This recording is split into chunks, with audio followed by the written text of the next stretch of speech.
Sharks, मैंने सही रास्ते पे चलने की तो बहुत कोशिश की, लेकिन हमारे पॉटहोल्स इतने ज्यादा हैं रोड्स पे कि मैं वो कर ना सका।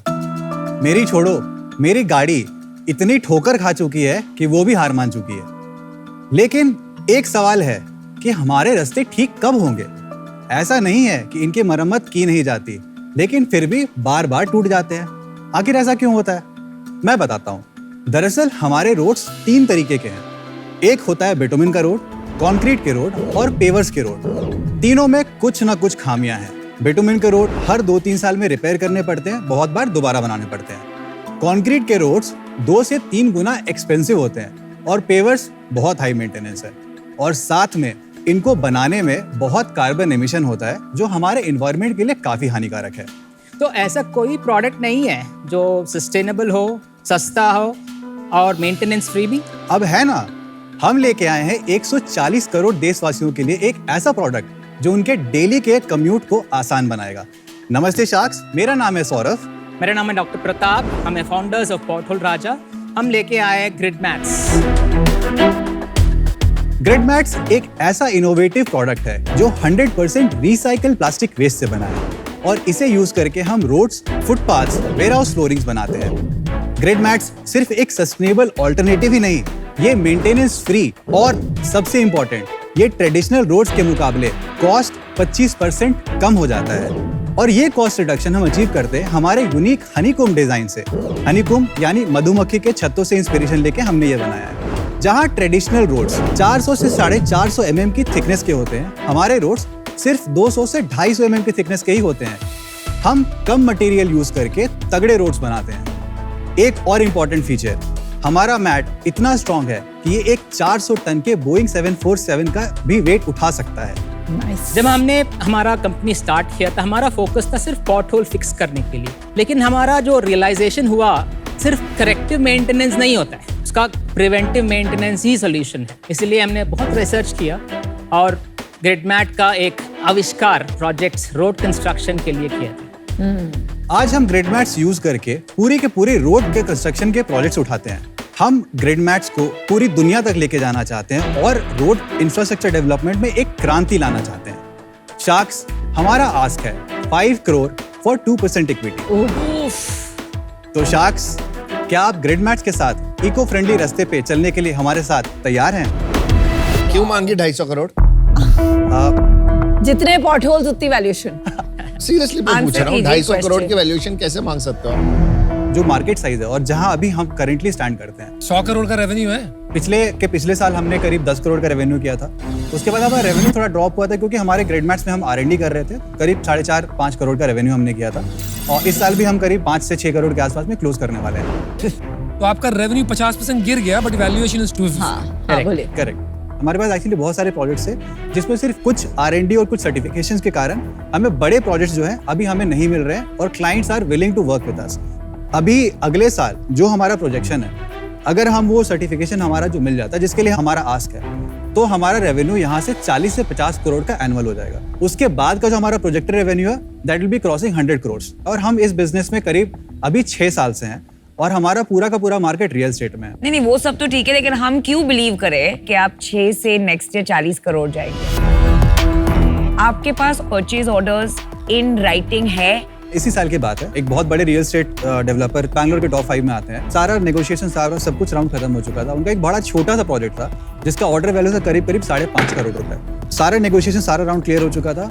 अल्टीमेटली हमें इस बेसिस पे प्रोजेक्ट नहीं मिला क्योंकि उनको चाहिए था एक सर्टिफिकेशन गवर्नमेंट एजेंसी से कि हमारा जो प्रोडक्ट है उसको यूज करके, क्योंकि वो एक पब्लिक एक्सेस रोड भी होने वाला था। For that we need that. अब वो जो सर्टिफिकेशन है उसके लिए एक बड़ा इन्वेस्टमेंट करना पड़ता है। उसमें हमें करीब 1 किलोमीटर का रोड बना। बट आंसर टू हर क्वेश्चन इज नो, राइट? कि order book in writing order नहीं है। बुक इन राइटिंग नहीं है because of this reason. That's all I wanted to know. That's all she wanted. ठीक है। सौरभ, डॉक्टर प्रताप, सॉरी मैं out हूँ।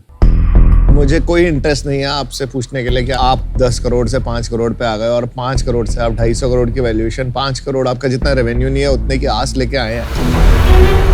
मैं प्रोडक्ट भी नहीं समझना चाहता। इतनी बड़ी बड़ी इनोवेशंस देख ली मैंने शार्क टैंक में अभी बैठे हुए। तो 300-350 पिच देख चुका हूँ 3 साल में, उसी ने भी ऐसी वैल्यूएशन नहीं मांगी। अनफॉर्चुनेटली चलिए सौरभ एंड डॉक्टर प्रताप, ऐसा करते हैं, आपको बेनिफिट ऑफ डाउट देके, बिना हम आपको डिस्टर्ब किए, आपका प्रोडक्ट के बारे में थोड़ा सा सुन लेते हैं without judging the valuation and keeping that out of picture right now. मैं आपको डिफरेंशिएटर बताता हूँ कि हम जो ये क्लेम कर रहे हैं कि हमारे रोड्स 25% सस्ते जो हैं वो कैसे बनते हैं। क्योंकि आप स्टील यूज नहीं कर रहे। दो चीजें हैं अनुपम, एक तो आपने बिल्कुल सही कहा, हम स्टील नहीं यूज करते हैं, तो ये हमारे रोड का क्रॉस सेक्शन और ये ट्रेडिशनल रोड का क्रॉस सेक्शन। तो अगर आप ये देखिए यहाँ पर जो लेयर्स हैं इनकी थिकनेस जो है हमारे रोड की थिकनेस है ऑलमोस्ट डबल है। यहाँ पे एक स्टील की रिइंफोर्समेंट है और यहाँ पे एक कॉन्क्रीट का जो लेयर है। अब ये इतना थिकनेस क्यों होता है? क्योंकि लोड जो चाहिए होता है ट्रैफिक, जो भी जिस ट्रैफिक के लिए बनता है उसके अकॉर्डिंग ये थिकनेस डिराइव होता है। अब हमारे केस में अगर आप ये देखिए तो हमारा जो थिकनेस है इससे कंपैरिजन में 50% है। क्यों?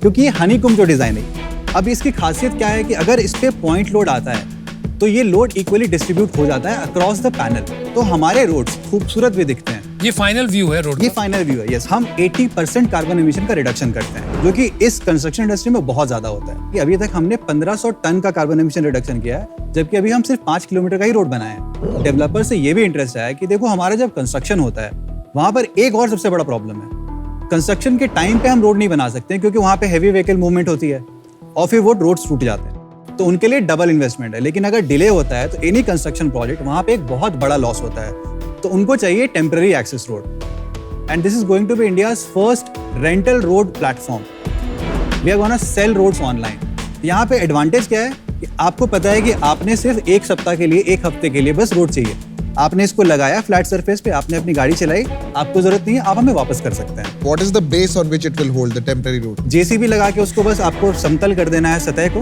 उसके बाद इसमें आप लगा के कोई भी गाड़ी चला सकते पर अगर एग्जिस्टिंग रोड है जिसपे गड्ढे आ गए हैं, मैं उसको रिपेयर करके इसको ऊपर नहीं इसके लिए हैं। नहीं, फिलहाल फ्रेश परमानेंट कंस्ट्रक्शन के लिए यूज कर रहे हैं। हमारे कुछ इन्वेस्टमेंट्स हैं ऐसे, उसके ऊपर लगा सकते हैं। गड्ढे Good one. You are no longer pothole raja. Pothole Raja still exists for all the public roads. हमारा focus है, जब initially when we started, pothole fixing was a volunteering and citizen engagement and CSR for employee engagement. तो आप company से या enterprises से पैसे लेते हो और पॉटहोल्स फिक्स करवाते हो। कौन सी सिटीज में? Across 30 cities, 35,000 potholes we have filled. Annual revenue इसका कितना है? लास्ट ईयर हमने किया था उसमें 4.5 करोड़ के आसपास। दिस ईयर कितना करोगे? Around 2.5 crores. सॉरी यार, 4.5 करोड़ एंड 5 करोड़ अलग अलग है। 4.5 करोड़ का जो हमारा रेवेन्यू रहा है उसमें 2 करोड़ का जो रेवेन्यू है वो हमारा CSR से है और 2 करोड़ का रेवेन्यू जो है Grid वो ग्रिड Max मैक्स है। अच्छा, तो सब मिला के है ये। सब मिला के जी। ये जो हनीकॉम्ब स्ट्रक्चर की बात किया, तो ये तो जानी बात है कि honeycomb structures are very strong. तो ऐसा मैं मान ही नहीं सकता कि किसी ने इसके बारे में सोचा नहीं, तो और कोई रीजन होगा कि ये रोड्स में यूज नहीं हो। As of now, ना, the road infrastructure development, material science में innovation नहीं है. That's why we got a patent for this as well. In क्या पेटेंट है आपके पास? design and process का patent. कहाँ पर? इंडिया में? India and PCT. PCT also. तो आप बोल रहे हैं यूरोप की सड़कें ऐसी नहीं बन रही हैं? नहीं बन। तो वो क्यों इतनी रोबस्ट है? वहां तो कभी पॉटहोल नहीं देखा। But that is where the preventive maintenance का focus है. अगर you have a crack 3 to 5 years में रिपेयर करना है तो ये एक लेयर रिमूव करके देन मिलिंग करके बाद में एक और लगाते हैं। यहाँ पे ऐसे नहीं और है। यूएस में भी वैसे करते यूएस में भी ऐसे ही हर करते हैं। जगह अभी आपके रोल्स, आप को-फाउंडर्स हैं, क्या हैं? को-फाउंडर्स। इक्विटी कैसे स्प्लिट है? मेरा 52 है। हाँ जी। I have 10% equity. My wife has 15 and Dr. Kalpana, who's also an ex-colleague of mine, उसका 10% है। और आपका वाइफ का क्या रोल है? She manages overseas accounts and compliance and Dr. Kalpana oversees HR and people's. And वो क्यों नहीं आए सिंस वो एक्टिवली काम कर रहे हैं दोनों? वो दोनों एक्टिव Active नहीं है, बैक एंड सपोर्ट है। तो बाकी किसकी है फिर? 10% ESOP he को has. एलोकेट करके रखा हमने और अच्छा। 3% हम Brigade REAP accelerator program incubated है, तो 3% हमारा ब्रिगेड ग्रुप के पास है। अगर इतना अमेजिंग प्रोडक्ट है, सस्टेनेबिलिटी भी है, innovative and first in the world है, तो यूजुअली ऐसे प्रोडक्ट एक्सपेंसिव होते हैं। आपका तो 25% चीपर भी है। बिल्कुल। राइट? तो ये तो it should have exploded in sales. Yes. क्यों नहीं हुआ? बड़े प्रोजेक्ट्स की जब बात होती है जिसका प्रोजेक्ट वैल्यू 10 करोड़ से ऊपर है, वहां पे कुछ एक सर्टिफिकेशन चाहिए होता है जिसको लेने के लिए हमें करीब 2 से 2.5 कितना इन्वेस्ट करना है? करीब उसमें 2 से 2.5 करोड़ रुपए लगेंगे। और कितना टाइम लगेगा? 1 साल का टाइम लगेगा। तो बैंक लोन लेके you could have exploded the market और प्री ऑर्डर्स लेके आ सकते थे ना। पीओस लिखे हुए नहीं है कि हमारे पास है कि आपसे अरे करेंगे। लिखा नहीं है तो उसका कोई मतलब नहीं होता। Verbal means nothing. You know, I am out. I respect the fact कि आप कुछ अच्छा करने निकले, Because genuinely potholes इस country में बहुत बड़ा issue है. My problem is कि business acumen बहुत important होता है in founders. I cannot put my money in a business just on hope, aspiration, some positive dream. I don't see visibility for a 250 crore valuation. Work on yourself, figure out some business acumen logic, then आप investor के पास जाइए is my sincere request to you. Sure. But for today I'm out. आप कुछ innovative कर रहे हैं पर कहीं ना कहीं प्रॉब्लम है कुछ जो समझ नहीं आ रहा है बिकॉज अगर प्रोडक्ट अच्छा है देन स्ट्रेटेजिक इन्वेस्टर्स जो L&T है वो आपकी मदद कर सकते हैं उसके लिए आपको मैं क्या हेल्प करूंगा मुझे नहीं पता you need to figure out why आपके जो करंट इन्वेस्टर है L&T आपको एडवांस देके ये प्रोडक्ट मार्केट में नहीं उतारेगा there is nothing I can help you with तो इसलिए मैं बाहर हूं Saurabh, doctor Pratap, I think यहाँ पे गेज करना कि ये कितना ब्रेक थ्रू प्रोडक्ट है थोड़ा मुश्किल होता है. So I am also out and I really hope you win. Best of luck. आप बहुत थियोरेटिकल हैं. आपको ये पता है कि इंसेंटिव सिस्टम क्या है, मतलब इंफ्रास्ट्रक्चर रोड प्रोजेक्ट्स में अगर इसकी रिपेयर ही नहीं जरूरत पड़ेगी तो how will the contractors make money? Startup के लिए बहुत इंपॉर्टेंट है अपने पेइंग कस्टमर्स को जानना. पेइंग कस्टमर हमारा वो है ही नहीं जिसके बारे में आप बात कर रहे हैं. हमारा पेइंग कस्टमर है private real estate builders, developers.